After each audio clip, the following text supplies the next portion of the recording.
상상도 못한 폭력에 휘말려서 갑자기 목숨을 잃은 김성현 루시아 자매의 영원한 안식을 기도하고 유가족들의 한없는 슬픔을 조금이라도 함께 나누기 위하여 우리는 이 자리에 모여왔습니다. 루시아 자매를 아시는 대부분의 신지들이 온갖 교우들이 이구동성으로 하는 말이 너무나 착하고 천사 같은 분인데 어떻게 이런 끔찍한 일을 당하셨는지 모르겠다고 들었습니다.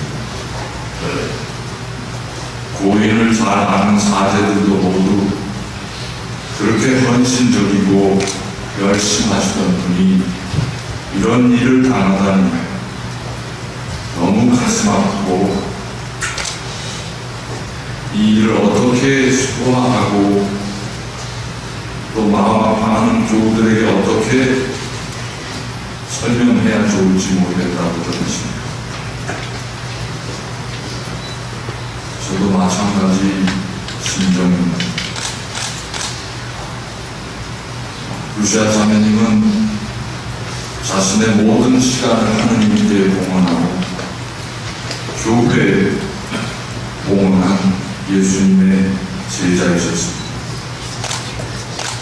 한편으로는 레지오 단원 또 프란치스코 제3회 회원으로 개인적인 기도 생활에 누구보다도 열심히 정진하셨습니다.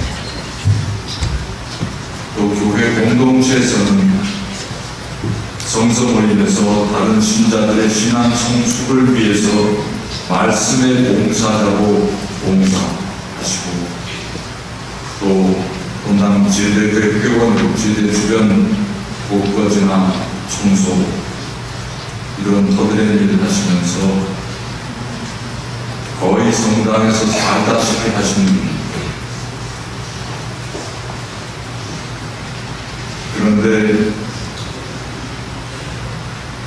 교회 울타리 안에서만 이렇게 활동하신 것이 아니라 루시아 자매는 프란치스코 교종님의 그 생태계와 환경을 지키라는 그 호소와 가르침을 실천하기 위해서 동네 클린하우스에 밤늦게 찾아가서 사람들이 아무렇게나 버려놓은 쓰레기를 정리하고 그 주변을 깨끗이 청소하는 일까지 하셨다고 들었습니다.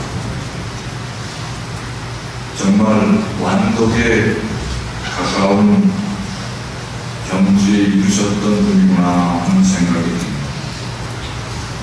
이렇게 자신의 몸과 마음을 숨기채 신앙생활에 쏟아붓는 신자가 이 나라에 과연 몇이나 되실지 모르겠습니다.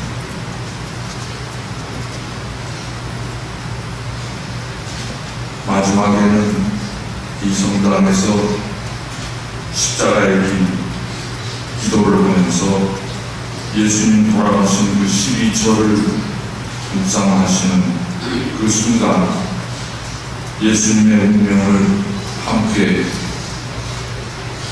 나누셨습니다. 함께 겪으셨습니다. 이번 일을 겪으면서 우리들 대부분은 그렇게 열심히 하던 이에게 어떻게 이런 충격적인 휴대구를 맞게 하실까 하는 그런 의문이 계속 마음속을 맴돕니다. 아니 이번 루시아 자매님의 이 마지막만이 아니라 이러한 부조리한 일, 경악할 일을 겪을 때마다 우리는 너나 할 것 없이 하늘을 향해서 자꾸 물음을 던집니다. 왜 이런 사람에게 이런 일이 일어나야 합니까? 지난 7월달 중순 프랑스의 북부 루앙시 외곽의 한 성당에서 이렇게 미사를 집전하고 있던 장 아멜이라는 사제를 IS에 추종하던 젊은이 둘이 달려들어서 목을 칼로 그어서 그 목숨을 빼앗았습니다. 그 아멘 신부라는 분은 28의 사제석권을 받고 평생 89되기까지 평생 교회를 위해 교우들을 위해 봉사한 사제였고 은퇴를 하시고 나서도 쉬지 않고 여기저기 본당에서 당신 손이 필요한 곳에 기쁘게 달려가서 일을 도우셨습니다. 이 아멘 스님은 항상 주변의 모든 일을 아주 너무나 따뜻하게 환대하고 맞아들이고 어려운 이들을 위해서 서슴지 않고 헌신하신 신님이라고 주변에서 다들 그렇게 이구동성으로 안타까워했습니다. 이 노사제의 살해 소식을 들었을 때 그때도 온 세상이 외쳤습니다. 왜 이런 일이 일어나야 할까? 이 노사제의 죽음의 의미는 무엇일까? 프란치스코 교종께서 지난 9월 14일 십자가 현양 주일에 바티칸에서 미사를 지내시면서 이 작 아벨 신부님의 죽음을 기억하였습니다. 작 아벨 신부는 십자가의 신비를 온몸으로 보여주신 순교자라고 선언하셨습니다. 미사를 봉헌하는 도중 칼을 들고 달려든 교황들에게 살해된 이 아벨 신부야말로 오로지 세상을 살리기 위해 십자가상에서 당신 목숨을 온전히 봉헌하신 예수 그리스도의 그 십자가 제사에 온몸으로 함께하신 순교자였다고 선언하셨습니다. 저는 오늘 이곳 이 신제주 성당 제대 앞에 누워 계신 루시아 자매, 생전 알지도 못하는 사람에게 영문도 모르고 무참히 살해된 루시아 자매도 오늘 우리 이 시대의 순교자라고 선언하고 싶습니다. 루시아 자매는 우리 시대의 과욕과 죄악 때문에 희생된 티 없는 어린 양과 같은 제물로 주님께 봉헌되셨습니다. 제주도는 지난 여러 해 동안 급격히 증가하는 방문객, 관광객으로 인해서 제주의 자연과 사람들 모두 몸살을 앓고 있습니다.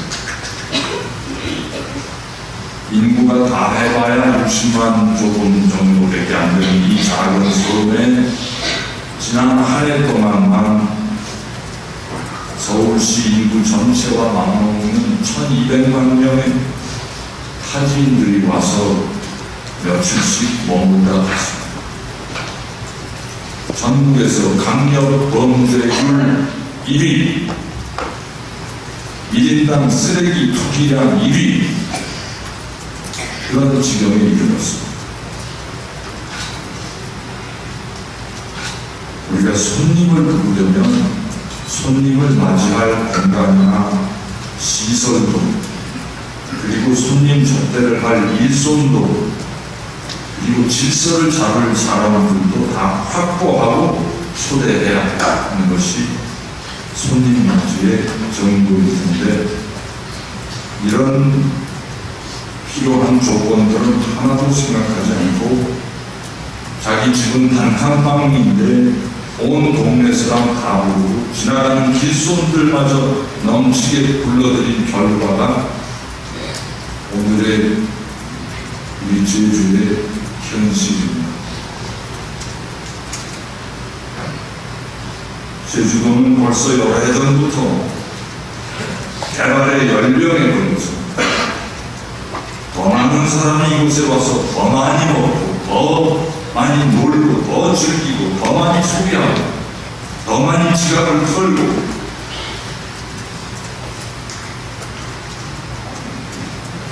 그렇게 하기를 바라면서 무제한 투자와 무차별 개발, 대규모 관광 이것이 지상 과제인 것처럼 그렇게 생각하고 그런 정책을 펼쳐왔습니다. 이제 정신 차리고 보니 제주의 깊숙한 속살이 다 벗겨지고 상처를 입고 있습니다.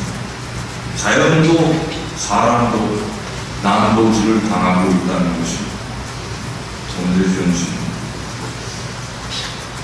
우리는 죄 없고 피 없는 거룩한 영혼의 소유자가 당한 오늘의 이 부조리하고 무자비한 죽음의 탓을 외국인들에게 돌리기보다는 경제적 성장과 수익만을 꿈에 넘치게 추구한 우리 자신들의 무분별한 탐욕에 그 탓을 돌려야 하는 것이 아닌가 생각합니다. 루시아 자매의 순교는 이 시대의 무분별한 단락의 탐닉과 질주를 멈추고 인간의 품격과 존엄에 어울리는 절제 있는 삶을 회복하라는 하늘의 경종이 아닌가 싶습니다. 제주도는 원래 대주주도 없고 절대 권력을 행사하는 지배계층도 별로 없고 고만고만한 작은 사람들이 전향정신을 바탕으로 하루하루 땀을 흘리며 문 열어놓고 살아가는 평화에 살면서 오늘 이 자리에 묵묵히 그런 우신 우리 루시아 자매의 순교는 우리를 제주의 그런 원초적인 평화로 다시 돌아가도록 촉구하고 우리를 회심으로 초대하는 당신의 봉헌이라고 생각합니다.